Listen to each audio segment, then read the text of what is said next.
నియోజకవర్గాల పునర్విభజన ఒక శుభవార్త అని అన్నారు వైసీపీ అధినేత జగన్.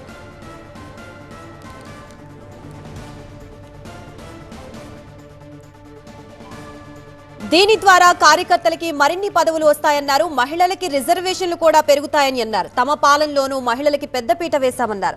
పదవుల్లో కాంట్రాక్టుల్లో మహిళలకి రిజర్వేషన్లు ఇచ్చామన్నారు. ఇప్పుడు మహిళలకి చట్టసభల్లో మరిన్ని సీట్లు రాబోతున్నాయని తెలిపారు జగన్. జగన్ 2.0లో కార్యకర్తలకి పెద్దపీట వేశామన్నారు జగన్. ఈ మనిషి చంద్రబాబు నాయుడు గారి పాలనలో ఈరోజు పాలనంతా ఒకవైపు ఇట్లా కనపడుతూ ఉంటుంది. మాటలు చూస్తే మాత్రం కోటలు దాటుతాయి. ఈ మధ్యకాలంలో మీ అందరికీ కూడా గుర్తుండే ఉంటుంది. మిట్టల్ స్టీల్ అని చెప్పి నక్కపల్లిలో మిట్టల్ స్టీల్ అని చెప్పి ఆయనేది ఇచ్చినట్టుగా దానికి బిల్డప్ ఇస్తూ దానికి ఒక అడ్వర్టైజ్మెంట్ ఇస్తూ దాని గురించి ఈ మధ్యకాలంలో పెట్టాడు.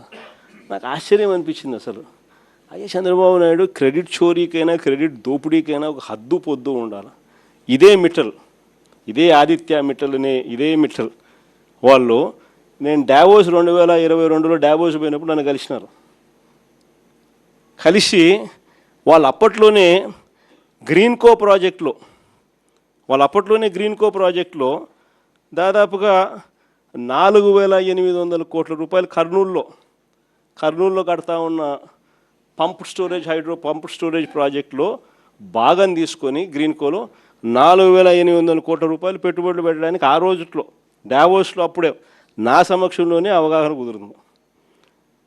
అది కాక అప్పట్లోనే ఎస్ఆర్ స్టీల్ వీళ్ళు కొనుగోలు చేసి దాంట్లో ఎక్స్పాన్షన్ కూడా పోతూ 1,000 కోట్ల రూపాయలు పెట్టుబడి పెట్టేదానికి కూడా ఆ రోజే నా సమక్షంలోనే అది కూడా జరిగింది. ఇది కాక వీళ్ళను కొత్త స్టీల్ ప్లాంట్ పెట్టడానికి అడుగులు ముందుకు వేయండి అని చెప్పి ఆహ్వానించింది నేను. రాష్ట్రానికి ఆహ్వానించి రమ్మని చెప్పి వాళ్ళకి చెప్పి వాళ్ళు అధికారులకు కూడా చెప్పిన వాళ్ళు వస్తున్నారు, వాళ్ళకి ఎక్కడెక్కడ మనం భూములు ఇవ్వగలుగుతామో చూపించండి అని చెప్పి వాళ్ళు రావడము.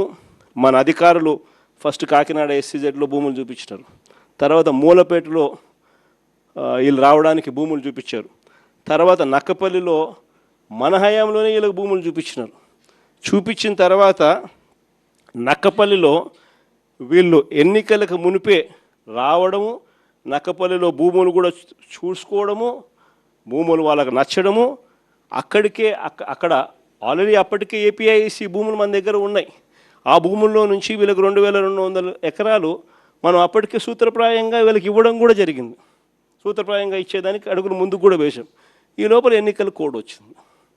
ఇది జరిగింది. ఇక్కడ చూస్తే ఎన్నికలు అయిపోయిన తర్వాత చంద్రబాబు నాయుడు గారు మనం అంత దూరం తీసుకొచ్చిన ప్రక్రియను ముందుకు తీసుకుపోయినాడు. అంతే ఈయన చేసింది. ఓ జూమ్ కాల్ పెట్టుకున్నాడు, మాట్లాడినాడు, అంతే. ఇప్పుడు చూస్తే పేపర్ చూస్తే ఏమనిపిస్తుంది, అసలు మిట్టల్ అనేవాడు చంద్రబాబు నాయుడు సుందర ముఖార విందాన్ని చూసి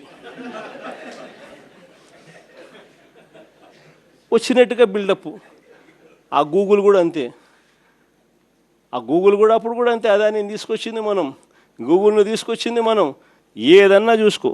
చివరికి ఆశ్చర్యం కలిగించే విషయం ఏమిటనంటే ఇదే నక్కపల్లిలో 2023లోనే మనకు బల్క్ డ్రగ్ పార్కు 13 రాష్ట్రాలతో మనం పోటీపడి కేంద్ర ప్రభుత్వం కూడా బల్క్ డ్రగ్ పార్కు కట్టడానికి సహాయ సహకారాలు అందించేందుకు 1,000 కోట్ల రూపాయలు డబ్బులు కూడా ఇచ్చేందుకు కూడా ముందుకు వచ్చి వాళ్ళు అడుగులు ముందుకు వేసినారు 2023లోనే. మనకు అది నక్కపల్లిలో దానికి సంబంధించిన ల్యాండ్ కూడా వాళ్ళకు చూపించి 13 రాష్ట్రాలతో పోటీపడి మనం బల్క్ డ్రగ్ పార్క్ కూడా తీసుకొచ్చినాం రాష్ట్రానికి. ఇప్పటికీ 2023లో పార్క్ తీసుకొచ్చినాము. ఇప్పుడు చంద్రబాబు నాయుడు వచ్చి 2 సంవత్సరాలు అయిపోయింది. ఇప్పటికీ ఆ బల్క్ డ్రగ్ పార్కు అడుగులు ముందుకు పడ్డంలా కొన్ని లక్షల కోట్ల పెట్టుబడులు, కొన్ని వేల ఉద్యోగాలు కార్యక్రమం దానివల్ల జరుగుతుంది. అట్లాంటిది అక్కడ కూడా అడుగులు ముందుకు వేయడంలా వెనక్కి పోయింది. దాన్ని మళ్ళీ కాంప్లికేట్ చేస్తూ అక్కడ ఉన్న ల్యాండ్ సరిపోతుంది, ఆ ల్యాండ్ సరిపోదని చెప్పి ఇంకా ఎక్కువ ల్యాండ్ కావాలని చెప్పి ఇంకా అడుగులు ముందుకు వేసినారు. వేసేసరికి కథ రివర్స్ అయింది. ఇట్లా ప్రతి దాంట్లోనూ కూడా అడుగులు ముందుకు వేయాల్సిన చోట ఈయనే కాంప్లికేషన్స్ క్రియేట్ చేస్తాడు. చేసి ఈయనే దాన్ని వెనక్కి తీసుకొని పోతాడు. ఇంతెందుకు, మన హయాంలోనే 3 పోర్టులు కడతా ఉన్నాం. మీ అందరికీ కూడా తెలిసిందే. రామాయపట్నం పోర్టు దాదాపుగా 80% మన హయాంలోనే పూర్తి చేసినాం. ఇంకా ఈ మిగిలింది 20%. మూలపేటలో మన హయాంలోనే పోర్టు 30% పూర్తి చేసినాం. మన హయాంలోనే ల్యాండ్లు పూర్తి చేసినాం, పర్మిషన్లు పూర్తి చేసినాం, ఫైనాన్షియల్ క్లోజర్ పూర్తి చేసినాం, డబ్బులకు ఇబ్బంది లేకోకుండా దానికి సపరేట్ బ్యాంక్ అకౌంట్ క్రియేట్ చేసి సపరేట్గా దానికి లోన్ శాంక్షన్ చేసి సపరేట్గా దానికోసం చేసినాం.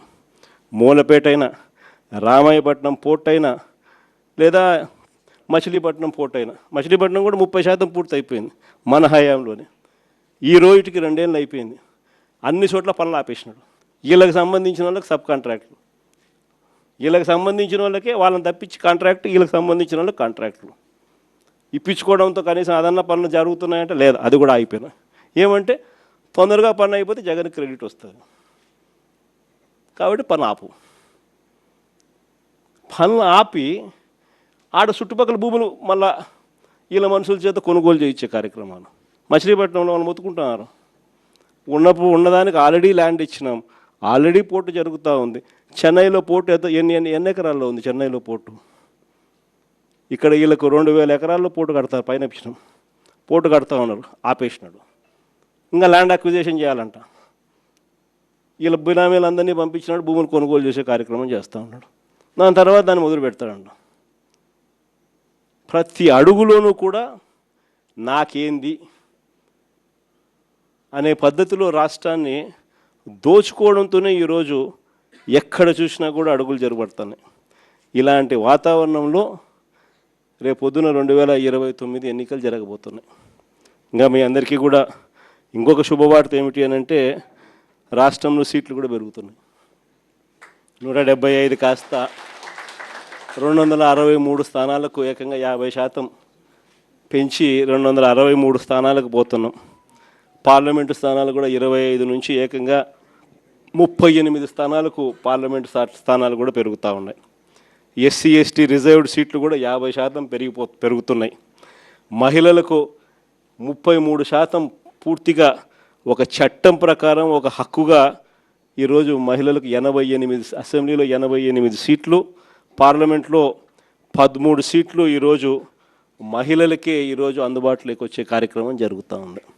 ఇది నిజంగా మహిళా అభ్యున్నతికి మనము ఆ టైంలో మన గవర్నమెంట్ ఉన్నప్పుడు మనం ఏకంగా చట్టం చేసి 50% రిజర్వేషన్లు మహిళలకు లోకల్ బాడీస్లోను, మహిళలకు నామినేటెడ్ పదవుల్లోనూ, మహిళలకు నామినేషన్ మీద ఇచ్చే కాంట్రాక్టుల్లోనూ, టెంపుల్ కమిటీస్లోనూ మహిళలకు ఏకంగా చట్టం చేసి 50% మనం రిజర్వేషన్లు కల్పించిన దానికి ఒక అడుగు ముందుకు వేస్తూ మహిళలకు 33% రిజర్వేషన్స్ ఇస్తూ ఏకంగా ఈరోజు 2029లో మహిళలకు మరిన్ని సీట్లు, మరింత ఎంపవర్మెంటు మహిళలకు కూడా జరగబోతూ ఉంది. కాబట్టి ఈసారి సీట్లు ఇంతగా పెరుగుతూ ఉన్న నేపథ్యంలో కార్యకర్తల్లో నుంచి ఇంకా లీడర్షిప్ ఇంకా పెరుగుతుంది. ఇది మాత్రం అందరికీ చెప్తా ఉన్నా. కార్యకర్తల్లో ఎవరైతే పటిమ చూపించగలుగుతారో, ఎవరైతే అడుగులు వేయడానికి సిద్ధపడతారో, ఎవరైతే నాయకత్వ పటిమను గట్టిగా చూపించగలుగుతారో అందరికీ కూడా జగన్ న్యాయం చేస్తాడని చెప్పి సందర్భంగా చెప్తాను. ఈసారి జగన్ 2.0లో మాత్రం ప్రతి కార్యకర్తకు చెప్తా ఉన్నాను.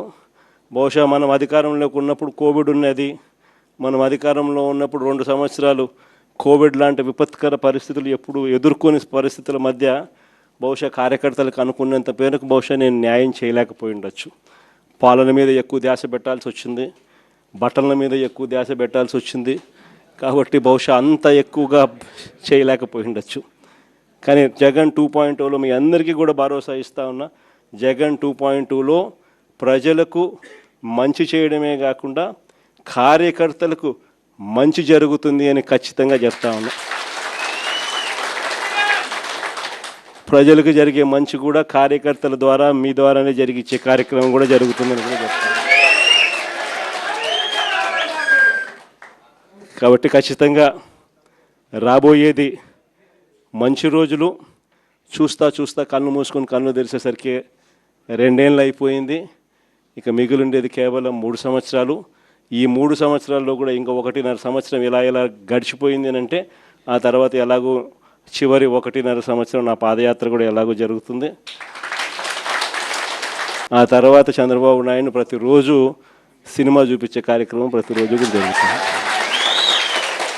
కాబట్టి చంద్రబాబు నాయుడు గారు చేసే ఈ రెడ్ బుక్ పాలనైనా, చంద్రబాబు నాయుడు చేసే ఈ అన్యాయాలైనా ఇక టైం దగ్గరకు వచ్చింది. ఆయన గురించి ఇక భయపడాల్సిన అవసరం లేదు. ఆ భయపడే రోజులు ఇంక పోయాయి. ఇక నుంచి చంద్రబాబు నాయుడిని గట్టిగా నిలదీసే కార్యక్రమాలకు శ్రీకారం చుట్టవలసిన రోజులు దగ్గరకు వచ్చినాయని మీ అందరికీ కూడా ఈ సందర్భంగా విన్నవిస్తాను.